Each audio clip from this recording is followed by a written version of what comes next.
NEET की तैयारी start करने लगे हो और अभी तक प्रॉपर सिलेबस नहीं पता है, ऐसा बहुत सारे बच्चों के साथ होगा, क्योंकि I know for a fact कि हर साल कुछ ना कुछ चेंजेस हो जाते हैं एट द एंड। लेकिन अभी आप जब तैयारी कर रहे हो तो आपको एक फाइनल सिलेबस पता हो जाना चाहिए कि ये आपका सिलेबस है, इसके हिसाब से आपको जो है अपनी तैयारी करनी है। क्योंकि हम लोग किसी भी चीज की तैयारी करने लगते हैं तो सबसे इंपॉर्टेंट चीज क्या है कि उसका सिलेबस, कि हमें पढ़ना कितना है, क्या क्या पढ़ना है, क्यों पढ़ना है। चलो क्यों पढ़ना है वो तो हमें पता है, लेकिन क्या क्या पढ़ना है इज द मेन क्वेश्चन, तभी ये क्यों पढ़ने वाला क्वेश्चन हमारे सामने आता है। So hi everyone, welcome to NCERT NEET Adda 24/7। मेरा नाम है Bharti and I am your NEET zoology educator. So NEET 2026 की जब मैं बात करती हूँ स्पेसिफिकली फॉर बायोलॉजी सिलेबस, मैं ये वीडियो लेके आई हूँ। दिस इज द लास्ट जो हमारे पास एक अपडेटेड सिलेबस है, उसके हिसाब से आपको मैं आज बायोलॉजी का पूरा सिलेबस बताने वाली हूँ। क्योंकि देखो यार, आना यहीं से है, कुछ चीजें उस टॉपिक की, फॉर एग्जाम्पल अगर दिस इज द टॉपिक तो इसके थोड़ा सा बाहर से आ सकती है, लेकिन टॉपिक वही रहने वाले हैं। तो सबसे इंपॉर्टेंट चीज है कि बाहर वाला जो कवर है वो तो आपको आपके टीचर्स करा ही देंगे, लेकिन आपको फॉर अ फैक्ट आपको ये सिलेबस पता हो जाना चाहिए कि यार ये मेरा सिलेबस है और मुझे ये पूरा का पूरा सिलेबस है जो करना है अच्छे से। So let's get started. सबसे पहले तो this is the last syllabus जो आपकी नीट 2025 के लिए आया था। सो टू ऑल दोज जो कि अभी नीट 2025 नीट 2026 के लिए प्रिपेयर कर रहे हैं, तो अभी आपके पास जो लेटेस्ट सिलेबस है वो यही है ना। There has been no changes, but this आपको ना बहुत अच्छे से पता होना चाहिए कि इस चैप्टर के मुझे ये पोर्शन, क्योंकि बहुत सारे बच्चे पुरानी एनसीईआरटी यूज कर रहे होंगे, है ना। तो मैं आपको बोल रही हूँ बिल्कुल लेटेस्ट वाली एनसीईआरटी लीजिए, और कुछ सिलेबस, कुछ चीजें ऐसी भी हैं जो कि आपको लेटेस्ट वाली एनसीईआरटी में नहीं मिलेगी, वो भी मैं आपको बताऊंगी। तो कुछ टॉपिक्स जो हैं आपको अपनी पुरानी एनसीईआरटी से करने पड़ेंगे। So let's get started. सबसे पहले क्लास 11 से स्टार्ट करूंगी, उसके बाद क्लास 12 से स्टार्ट करने वाली हूँ। सबसे पहले अगर मैं बात करती हूँ, पहला यूनिट 1 है डाइवर्सिटी इन लिविंग वर्ल्ड। इसमें आपका व्हाट इज लिविंग वाला चैप्टर, और जब मैं व्हाट इज लिविंग वाले चैप्टर की बात करती हूँ तो लास्ट कुछ सालों से ना इससे 0 क्वेश्चंस आ रहे हैं। एक एनालिसिस वाली वीडियो ऑलरेडी आपको इस चैनल पे मिल जाएगी, ठीक है। इसमें आपको biodiversity, need for classification, taxonomy and systematic, concept of species and taxonomical hierarchy और बायनॉमियल नोमेनक्लेचर आपको पता होना चाहिए। नाउ उसके बाद आपका आ जाता है सेकंड पार्ट, और वो सेकंड पार्ट कौन सा है? वो है बेटा जी आपका बायोलॉजिकल क्लासिफिकेशन, जिसमें आप अपने पांचों फाइलम्स के पांचों किंगडम्स के बारे में पढ़ते हो, 5 किंगडम क्लासिफिकेशन पढ़ते हो।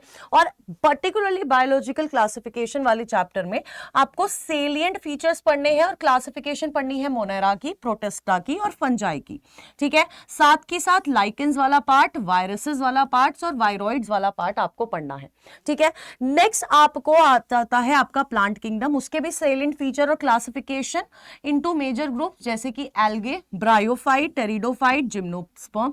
इसमें आप 3 से 5 मतलब जितने आपके टीचर ने करवाए हैं वो सारी की सारे सेलिएंट फीचर्स आपको याद रखने हैं, और इसके एग्जाम्पल बेस्ड क्वेश्चन आते हैं, इससे ज्यादा आपको कुछ नहीं करना है, ठीक है। सिमिलरली अगर मैं आपको एनिमल किंगडम की बात करूं तो सेलिएंट फीचर पढ़ने हैं, classification of animals, non chordate up to phyla level तक, और कॉर्डेट का, क्योंकि आपको पता है हमारे जो एनिमल किंगडम है 2 पार्ट्स में डिवाइडेड है, नॉन कॉर्डेट्स एंड कॉर्डेट्स।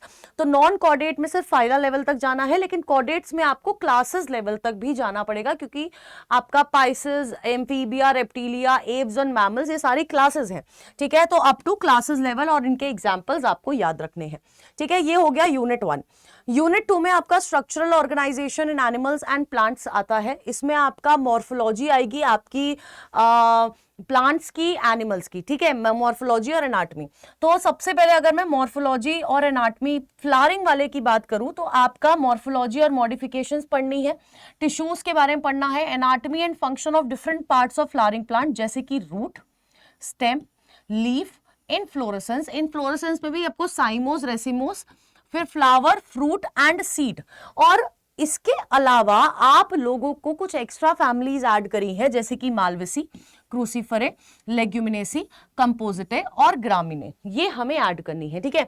फिर वहीं पर जब मैं एनिमल टिश्यूज की बात करती हूं तो एनिमल टिश्यूज में आपको मॉर्फोलॉजी, एनाटॉमी और functions of different type of system, digestive, circulatory, respiratory, nervous and reproductive of an insect, insect के आगे यहां पर फ्रॉग लिखा हुआ है जी नहीं, आपको इंसेक्ट में आपका मान के चलो, इंसेक्ट आपका कॉकरोच वाला पार्ट आपको पढ़ना है पुरानी एनसीईआरटी से, और आपको फ्रॉग पढ़ना है फ्रॉम न्यू एनसीईआरटी, ठीक है। ऑल्दो 2025 में there was no question from cockroach, सारे क्वेश्चन फ्रॉग से आए थे, बट स्टिल क्योंकि अभी तक जो है इंसेक्ट आपका कॉकरोच ही है, ठीक है, इंसेक्ट आपका कॉकरोच ही है, frog is not an insect, ठीक है। फिर आपका आ जाता है सेल वाली यूनिट, सेल में आपको सेल थ्योरी, ठीक है, और फिर आपको स्ट्रक्चर ऑफ प्रोकैरियोट और यूकैरियोटिक सेल, प्लांट सेल और एनिमल सेल के बीच में सेल एनवेलप क्या होता है, मेम्ब्रेन क्या होती है, सेल वॉल क्या होती है, उसके बाद सेल ऑर्गेनेलीज के स्ट्रक्चर एंड फंक्शन कौन कौन सी, आपको एंडोमेम्ब्रेन सिस्टम, एंडोमेम्ब्रेन सिस्टम में endoplasmic reticulum, Golgi bodies, lysosome, vacuoles, mitochondria, ribosome, plastids, microbodies, cytoskeleton में आपको साइटोस्केलेटन, सीलिया, फ्लैजेला, सेंट्रियोल्स, इनका अल्ट्रा स्ट्रक्चर और फंक्शन, मतलब पूरा अच्छे से डिटेल्ड स्ट्रक्चर आपको आना चाहिए, nucleus, nuclear membrane, chromatin, nucleolus, इन सब के बारे में पढ़ना है।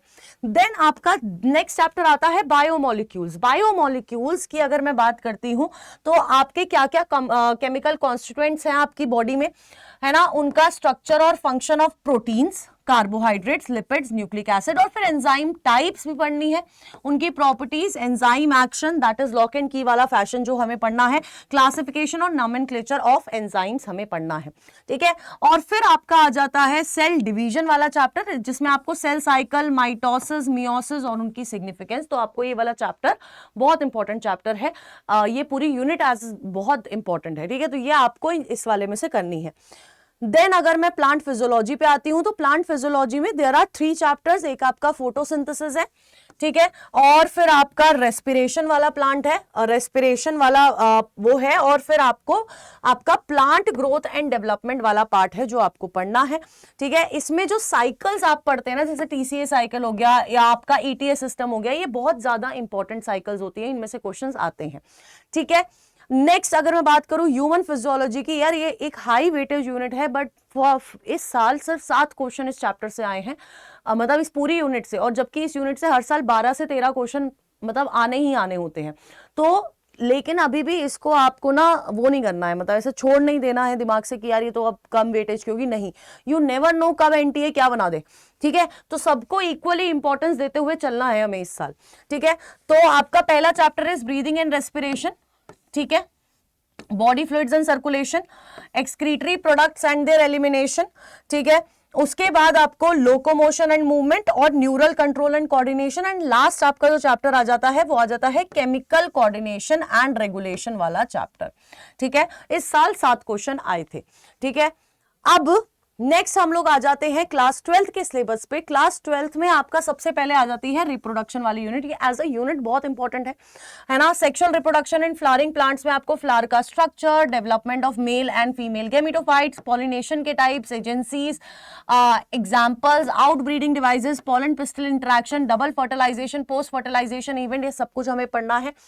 ह्यूमन रिप्रोडक्शन में आपको सारी चीजें पढ़नी है, आपको मेल एंड फीमेल का रिप्रोडक्टिव सिस्टम पढ़ना है, उनकी एनाटॉमी पढ़नी है, टेस्टिस और ओवरी को बहुत अच्छे से ऐसे काट के देखना है क्या क्या प्रेजेंट है, ठीक है। उसके बाद आपको गेमिटोजेनेसिस, स्पर्मेटोजेनेसिस, मतलब गेमिटोजेनेसिस में स्पर्मेटोजेनेसिस और oogenesis पढ़ना है, मेंस्ट्रुअल साइकिल है, ठीक है, प्लेसेंटा की फॉर्मेशन कैसे हो रही है, एलिमेंट्री आइडिया आपको होना चाहिए, फर्टिलाइजेशन, एम्ब्रियो डेवलपमेंट, है ना, ब्लास्टोसिस्ट की फॉर्मेशन, इम्प्लांटेशन कैसे हो रहा है, प्रेगनेंसी कैसे हो रही है, पार्चुरेशन क्या है, लैक्टेशन क्या है, ये सारी चीजें आपको पढ़ना है, ठीक है। और फिर आपका जो रिप्रोडक्टिव हेल्थ वाला चैप्टर है, ये आपका बहुत, मतलब ये मैं कहूंगी एक तरह का ना स्कोरिंग चैप्टर होता है बेटा जी, this is a scoring chapter, जहां से आप मार्क्स खींच सकते हो, है ना, कि यार किसी चैप्टर में मतलब ये अच्छे से कर लेंगे ना तो हमारे इतने 8 नंबर पक्के हैं नीट में, मैं इतना बोल रही हूं, ठीक है। फिर नेक्स्ट आ जाती है जेनेटिक्स एंड इवोल्यूशन वाली यूनिट, ये यूनिट बहुत इंपॉर्टेंट है, बहुत सारे क्वेश्चन आते हैं, ठीक है। अब इसमें आपका पहले hereditary and variation, molecular basis of inheritance, और लास्ट जो आपका है वो है आपका इवोल्यूशन वाला चैप्टर। इवोल्यूशन वाला चैप्टर प्लीज अच्छे से पढ़िएगा, 3 से 4 क्वेश्चन यहां से आते ही आते हैं, ठीक है। फिर बायोलॉजी एंड ह्यूमन वेलफेयर में ह्यूमन हेल्थ एंड डिजीज, ठीक है। डिजीज में आपको pathogens, parasite causing human disease जैसे malaria, filariasis, caries, typhoid, pneumonia, common cold, amoebiasis, ringworm, dengue और चिकनगुनिया। डेंगू और चिकनगुनिया के बारे में ज्यादा नहीं दिया गया है, एनसीईआरटी में आपको पढ़ना है, ठीक है। बेसिक कंसेप्ट्स ऑफ इम्यूनोलॉजी जैसे कि vaccine, cancer, HIV and AIDS, adolescence, drug and alcohol abuse और टोबैको अब्यूज भी आपको पढ़ना है इन दिस चैप्टर। और नेक्स्ट आ जाता है बेटा जी आपका माइक्रोब्स वाला chapter. Microbes in human welfare आपको आपका पूरा चैप्टर जो है आपको पढ़ना पड़ेगा, ठीक है। जिसमें आपका house hold food processing, industrial production, sewage treatment में किस तरह से माइक्रोब्स यूज हो रहे हैं, एनर्जी जनरेशन और बायो कंट्रोल एजेंट और बायो फर्टिलाइजर की तरह आपको चेक करना पड़ेगा, देखना पड़ेगा, ठीक है। अब नेक्स्ट अगर मैं बात करूं तो फिर आ जाती है हमारी बायोटेक्नोलॉजी वाली यूनिट। ये यूनिट 10 क्वेश्चन मैंने लास्ट टाइम भी बोला था और आए भी, इस बार भी बोल रही हूँ, इस चैप्टर, इन दोनों चैप्टर से बहुत क्वेश्चन आएंगे, ठीक है। और फिर लास्ट में आपको आपका इकोलॉजी में आपके 3 चैप्टर्स हैं, that is organism and population, ecosystem और बायोडाइवर्सिटी एंड इट्स कंजर्वेशन। तो ये आपको पूरा अच्छे से कर लेना है। अगर आपने ये आपका सिलेबस है, मतलब ये करना ही करना है, सारा करना है, ठीक है। नो अदर थिंग, मतलब और कुछ दिमाग में नहीं आना चाहिए, आपको करना है सब कुछ, ठीक है। So all the best, stay tuned on NCERT NEET Adda and we are planning something great for you. तो जुड़े रहिएगा एंड ऑल द बेस्ट, पढ़ते रहो और नीट 2026 निकालना है।